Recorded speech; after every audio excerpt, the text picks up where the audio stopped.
நம்ம விஜய் பனையூருக்கு அழைச்சி 40 குடும்பத்தை பேசினார். 20 லட்சம் கொடுத்துருக்காரு. சரிதான் சரிதான் சரிதான் சரிதான். இங்கே பாருங்க, நக்கீரனில் இந்த அக்கா 20 லட்சம் வேணாம், நேரில் எங்கள் வீட்டுக்கு வாங்கன்னு சொன்னிச்சான். அந்த அக்கா சொன்னிச்சா இல்லை திமுக சொல்ல சொன்னிச்சா? மிரட்டி அதட்டி உருட்டி திமுக சொல்ல சொன்னிச்சா? இதான் உங்கள் பொழப்பு. 75 வருஷமாக உங்களுக்கு இதான் தொழில். இதான் உங்களுக்கு தொழில். நக்கீரன் இதுக்கு கொத்தடிமை.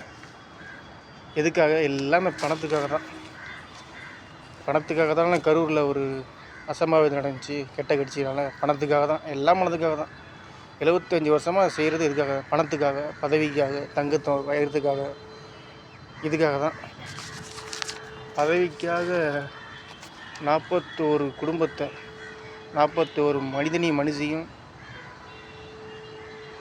அது இயற்கையான இறப்பு கிடையாது. மூச்சு திணறி சாகலை. அது கெட்டது, கெட்டால் கெட்டது நடந்துச்சு, கெட்ட கட்சியால் கெட்ட நடந்துச்சு. அதான் உண்மை. நக்கீரன் பொய், துணிவு, உறுதி, பித்தலாட்டம், கேவலம், அசிங்கம்.